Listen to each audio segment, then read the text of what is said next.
jeu. Donc, on vous présente aujourd'hui la forêt de Savernac, un beau petit jeu familial pour 2 à 4 joueurs à partir de 10 ans, mais même, je pense, 8 ans et plus, c'est suffisamment facile pour être maîtrisé pour des parties d'environ 25 minutes. La forêt de Savernac, c'est un petit jeu, un petit placement de tuiles, en fait, vraiment pas trop compliqué, dans lequel on va devoir faire des sentiers pour y mettre des animaux dans chaque sentier pour aller faire des points avec les réserves que les animaux vont devoir ramasser. Donc ici, par exemple, j'ai un oiseau. On commence avec simplement un animal et on va y greffer tour à tour une tuile qu'on va choisir parmi les 4. Donc ici, par exemple, là, mon oiseau, lui, il a une capacité de départ de 5 nourritures à ramasser. Donc 1, 2, 3, 4. Ici, j'en aurais 6. Donc ma fraise, là, pour l'instant, serait éliminée, ne pourrait pas être comptabilisée dans mes points. Et il y a plusieurs animaux, là, il y en a une bonne quinzaine, et ils ont chacun des points différents selon le type de nourriture qu'ils vont pouvoir récupérer.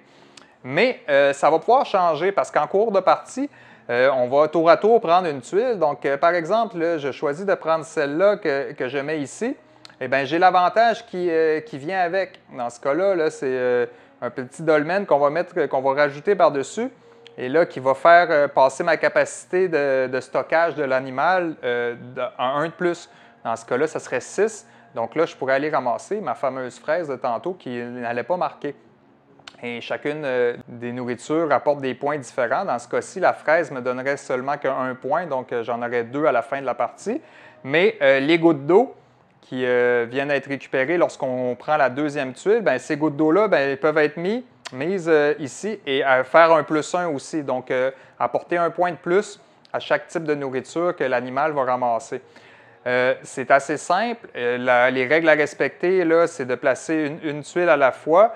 Mais on peut aussi, on ne peut pas placer, par exemple, un deuxième animal dans un même sentier. C'est interdit. Mais on peut couper le sentier et partir avec un nouvel animal et refaire un sentier. La partie va prendre fin tout simplement quand tous les joueurs vont avoir complété leur 4 par 4, avoir passé leurs 16 tuiles.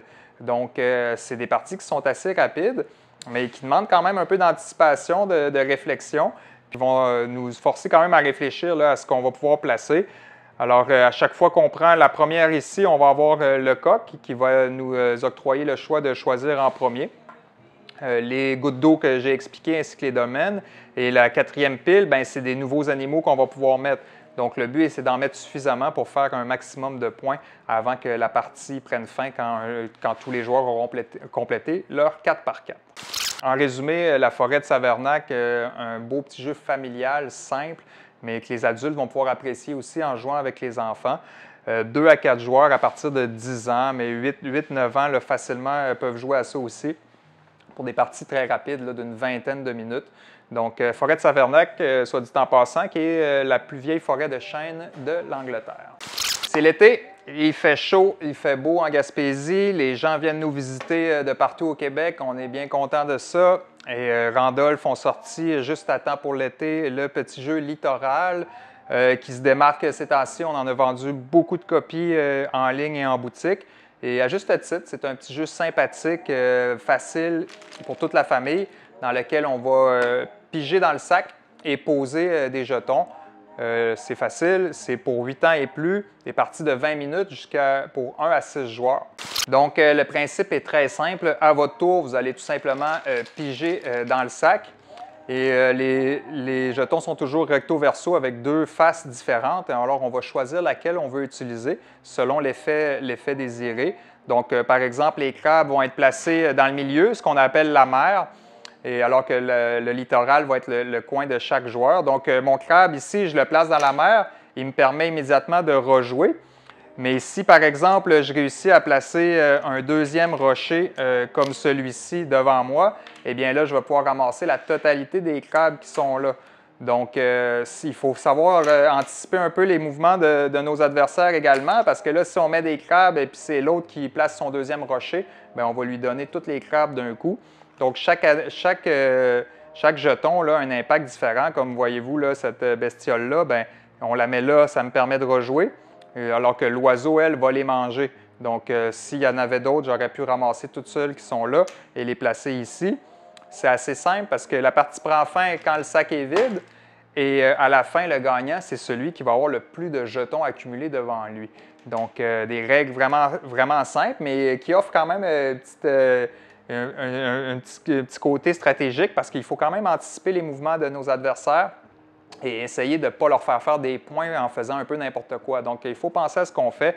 On a les rochers, on a les marées qui vont nous permettre de tourner un littoral, qui vont nous apporter des coquillages, tout ça. Donc, il y a quand même plusieurs jetons différents, mais c'est des petites parties vraiment plaisantes. Puis, le beau côté de ça, c'est qu'ils sont résistants à l'eau. Vous amenez ça à la plage, sur la table à pique-nique, en camping, partout. C'est assez lourd pour ne pas partir au vent, à moins que les vents soient supérieurs à 100 km, là, ça ne devrait pas être le cas cet été. Il y annonce beau. Donc, résumé, littoral, c'est avec raison qu'il s'est placé 2 fois dans nos jeux les plus vendus des 2 derniers mois. C'est facile, c'est simple, c'est un beau jeu pour l'été, pour jouer en famille ou entre adultes. C'est pas compliqué. Donc, ça s'adresse à des joueurs de 8 ans et plus, 1 à 5 joueurs et des parties d'une 15 à 20 minutes environ. On vous présente maintenant les charlatans de Belcastel, le duel. Son nom l'indique, c'est la version à 2 joueurs en opposition du classique les charlatans de Belcastel. Donc, ça s'adresse, comme je l'ai dit, à 2 joueurs à partir de 10 ans pour des parties de 45 minutes à 1 heure environ. Les amateurs du jeu de l'édition de 2018, je crois, des charlatans, vont trouver suffisamment de différences pour l'apprécier parce qu'à la base, les charlatans se jouaient quand même bien à 2, mais c'est pratiquement un nouveau jeu avec des mécaniques qu'on va reconnaître. Donc, pas besoin d'avoir joué aux charlatans pour l'aimer, mais ceux qui connaissent bien les charlatans vont le trouver suffisamment différent pour pouvoir l'apprécier également. La mécanique est semblable dans le sens qu'on va encore une fois piger dans notre fameux sac et ajouter à la place du chaudron, là, c'est plus une fiole.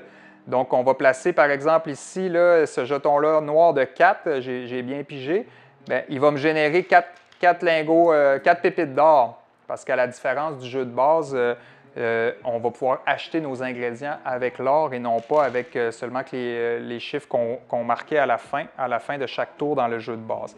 Donc, on va placer, c'est aussi une autre différence, on ne joue pas simultanément. On va jouer, on va piger jusqu'à ce qu'on s'arrête et ensuite de ça, ça va être à notre adversaire de jouer.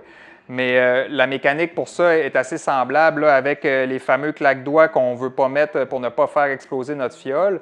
Mais les claques-doigts, quand on les pige, on les additionne ici dans le dessous de la fiole et on explose, même chose là, quand on dépasse leur valeur. Alors qu'ici, on va additionner ce qu'on met. Comme ici, par exemple, j'aurai un total de 6. Donc, c'est plus la goutte, là, tout ça qu'on avance dans le chaudron. Bien là, avec 6, je vais attirer vers mon stand les malades. Donc, c'est un peu le concept du souk à la corde, dans le sens que chaque adversaire va le tirer vers lui jusqu'à ce qu'on réussisse à l'amener. Donc, par ici, avec mon total de 6, bien là, 1, 2, 3, 4, 5, 6, je le rapproche, mais ça n'aurait été pas suffisant, malheureusement, pour l'approcher, pour pouvoir le faire rentrer, parce que quand on réussit à l'amener ici, bien là, il est à nous, là, il ne s'en va plus, et on va le mettre ici à la file de notre côté. Donc, le premier qui va l'emporter, c'est celui qui va avoir réussi à amener 6 patients de son côté. Mais au début, c'est plus difficile, on tire vraiment le patient d'un côté puis de l'autre. Puis là, plus qu'on va améliorer notre sac puis nos ingrédients, bien là, plus que ça va être facile là, de le réussir à l'apporter d'un coup parce qu'on va avoir de plus en plus de force et de chiffres dans notre fiole. Donc, c'est un jeu qui va jouer à peu près en 1 heure. Là. La première partie est un petit peu plus longue là, parce qu'il faut s'adapter aux règles, mais vous allez reconnaître aussi, là, comme dans le premier jeu, là, ce qui est le grimoire. Donc, chaque ingrédient qu'on va pouvoir acheter va avoir des utilités différentes et des capacités différentes une fois mises dans notre fiole. Puis à la fin de chaque manche, là, ce qui remplace un peu la diseuse de Bonaventure dans le jeu de base, eh bien, c'est un concept intéressant où est-ce qu'on va aller miser. Donc, il y a une récompense qui peut être prise par un joueur. Alors, la récompense, là, elle est déjà mise. Mais l'autre joueur va décider, lui, qu'est-ce qu'il met en contrepartie. et c'est l'autre joueur qui va choisir. Donc, si on pense que ça vaut vraiment beaucoup, bien, on va pouvoir mettre le maximum de choses. Ou si au contraire, on pense que la personne va peut-être se désintéresser, bien là, on va essayer de minimiser sa récompense en mettant moins de ce côté-ci. Donc, c'est le petit effet de la balance là, qui est intéressant et ça nous permet aussi de compter le nombre de manches qui vont être passées parce que à chacune des manches, on va tourner une nouvelle carte pour la petite balance qui est là. Donc, en résumé, les charlatans de Belcastel là, est assez différent du jeu de base pour plaire aux amateurs du jeu, de l'édition qui a déjà presque 10 ans bientôt. Sinon, les gens qui ne le connaissent pas, bien, ils vont découvrir un nouveau jeu et ça va peut-être juste leur donner le goût de jouer à l'autre. La mécanique est quand même semblable, mais c'est un jeu qui est totalement différent du jeu de base. Donc, c'est Charlatan de Belcastel, le duel pour 2 joueurs pour des parties de 45 minutes à 1 heure à partir de 10 ans et plus. Lis le jeu.